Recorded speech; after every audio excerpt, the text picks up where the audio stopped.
আমরা চলে এসেছি এখন দীঘা বিজ্ঞান কেন্দ্র সায়েন্স সেন্টার জাতীয় বিজ্ঞান শিবির। এখানে প্রবেশ করে বিভিন্ন শোগুলো দেখানো হয়। এটা হচ্ছে প্রবেশদ্বার এবং এখান থেকে টিকিট কেটে নেওয়া হবে।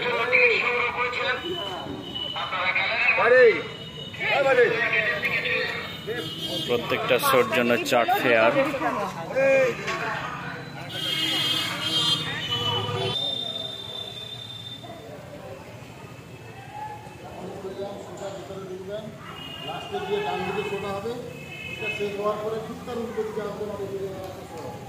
আচ্ছা, ওখানে আর একবার জিজ্ঞাসা করে নেব। সোজা গিয়ে এখন ডান দিকে। আচ্ছা, আরে চলো চলো আমরা তাড়াতাড়ি 3D। হ্যাঁ বলে দিচ্ছি, চলো শুরু হয়ে যাবে 3D শো। আমরা জুতোগুলো খুলে এখানে রেখে দিলাম। 3D শোয়ে প্রবেশ করবো। এই যে 3D, এটা দিয়ে প্রবেশ করলাম।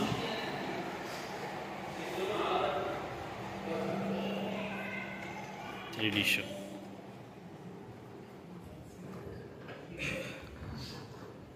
একটু এই সিটে বসো, বসে ভালো লাগবে। এটা এটা এটা এখানে এখানে এসো।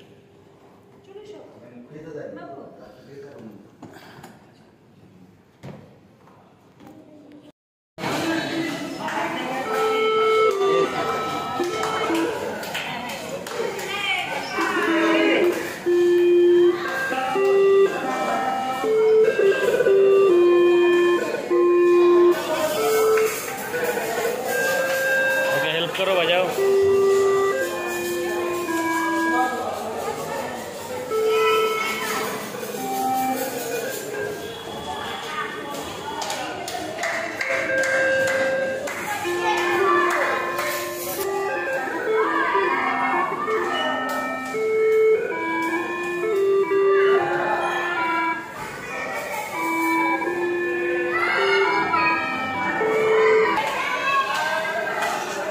वाह,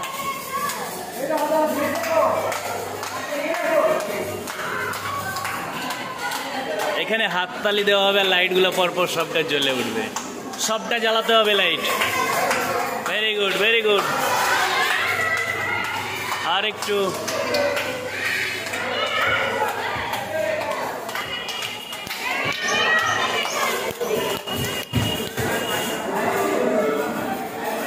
হাততালি বন্ধ, লাইটও বন্ধ।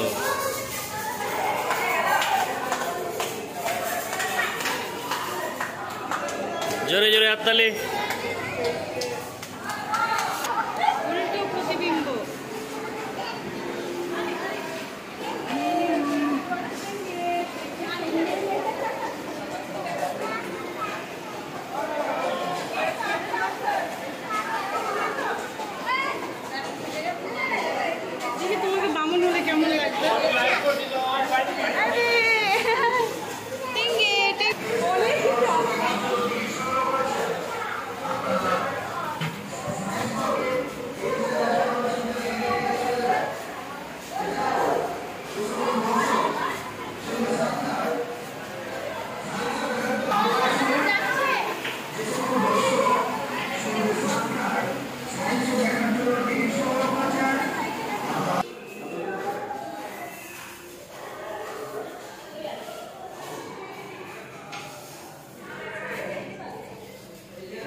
सामने चलो सामने चलो।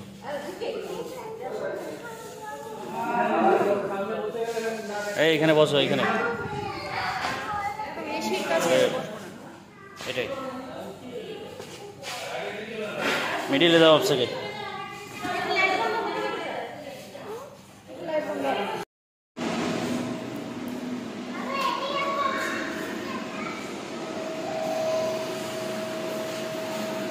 Human evolution,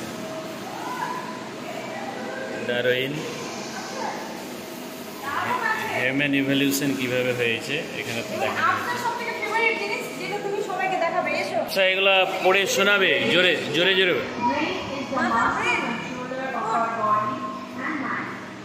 It was made up of very soft material.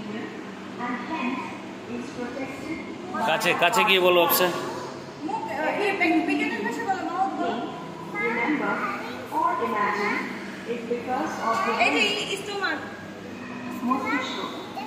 মস্তিষ্ক প্রধানত আমাদের শরীর ও মন নিয়ন্ত্রণ করে।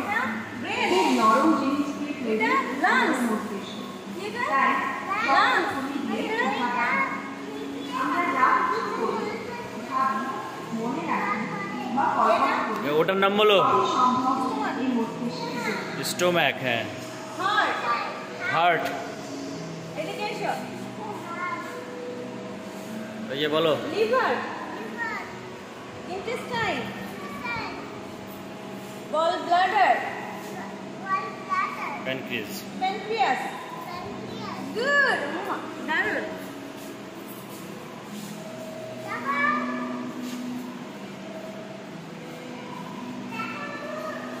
এটা অ্যাকুয়ারিয়াম আছে।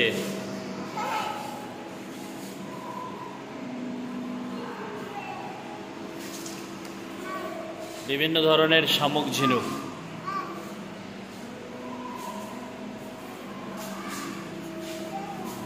খুব সুন্দর লাগলো।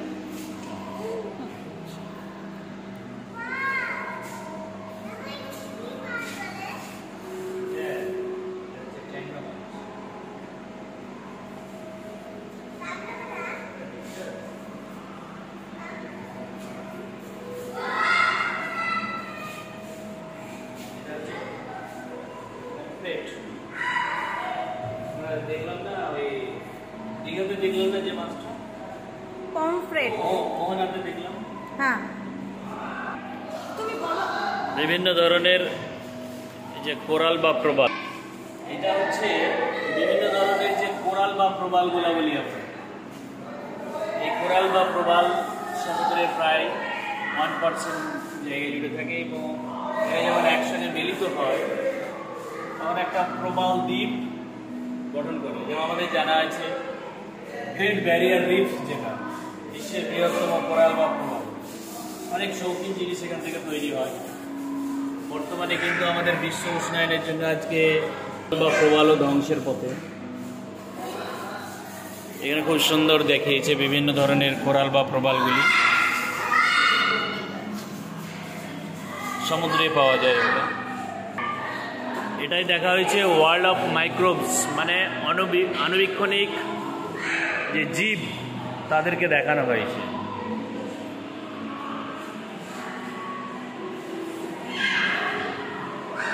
এই যে কিভাবে বড় করে দেখা হচ্ছে ইলেকট্রন অণুবীক্ষণ যন্ত্র।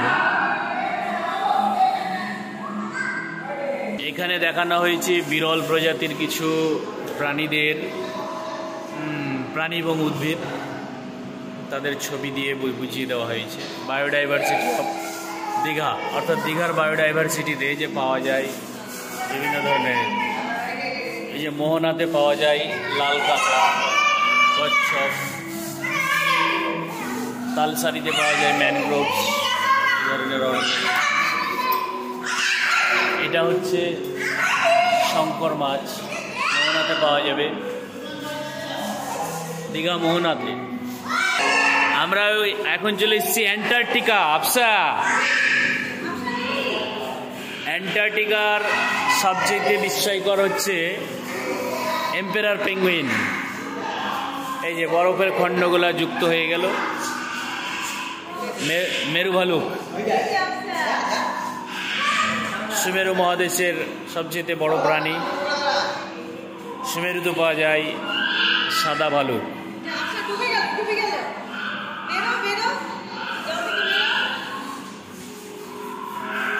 হ্যাঁ, এটা বোঝাতে চাইলো যে আজকে বরফের খণ্ড যদি এইভাবে ধ্বংস হয় তাহলে মেরু ভালুক কীভাবে ধ্বংসের পথে চলে যাচ্ছে।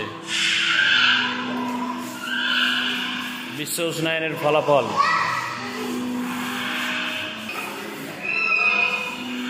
আচ্ছা, ডলফিন এসছে, যাও ওখানে যাও।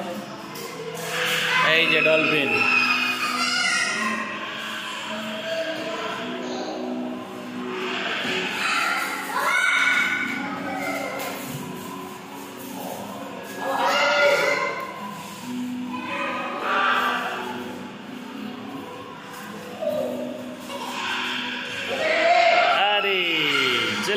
ডলফিন।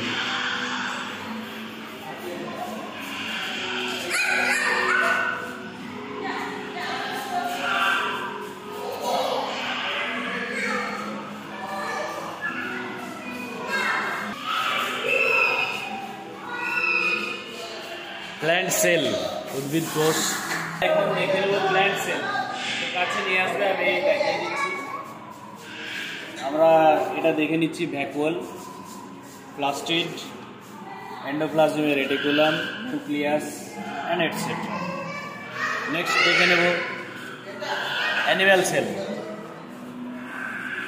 অ্যানিম্যাল সেল নিউক্লিয়াস, তার ভিতরে ক্রোম্যাটিন জালিকা, নিউক্লিওলাস, আমরা দেখতে পাচ্ছি গলগি বডিজ, দেখতে পাচ্ছি মাইটোকন্ড্রিয়া এবং আরও আদার্স কোষীয়। এবারে আমরা দেখে নেব ক্লাস 10, যেখানে আমাদের আলোচনা হয়েছে mitosis and meiosis cell division.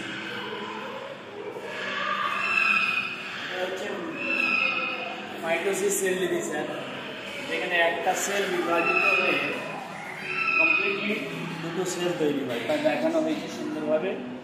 আর এখানে দেখানো হয়েছে মিয়োসিস, একটা সেল ধাপে ধাপে অগ্রসর হয়ে সেখান থেকে 4টে সেল তৈরি হয়, সেটাই দেখানো হয়েছিল।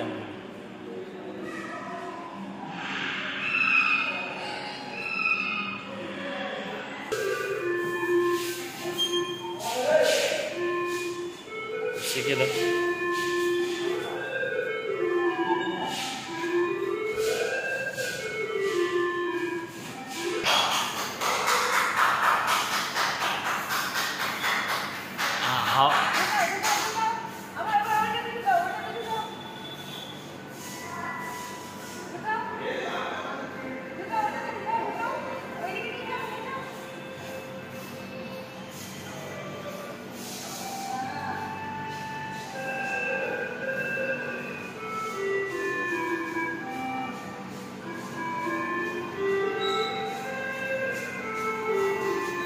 এখানে নিচে থেকে বাতাসটা ফ্লো দেওয়া হচ্ছে এবং যে বলটা আছে বাতাসে ভাসছে, এই তো।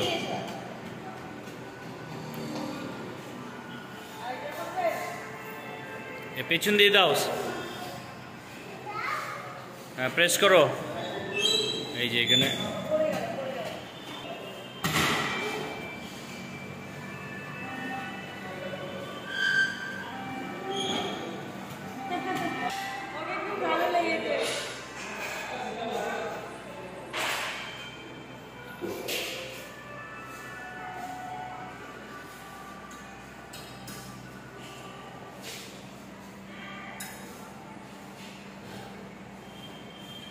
ওঠাতেই হবে, ওটাও ওঠাতেই হবে, ওটাও।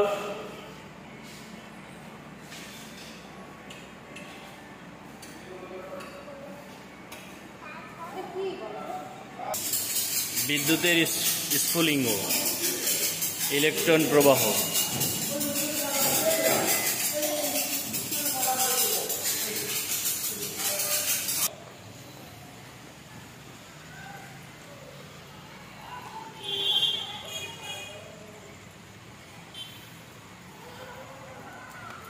বেরিয়ে পড়লাম আমরা, এখন প্রস্থান করছি সায়েন্স সেন্টার থেকে, দীঘা সায়েন্স সেন্টার থেকে। আচ্ছা, দেখে ভালো লাগলো তো? কেমন লেগেছে একটু হাতের ইশারা করে দাও। ওয়াও।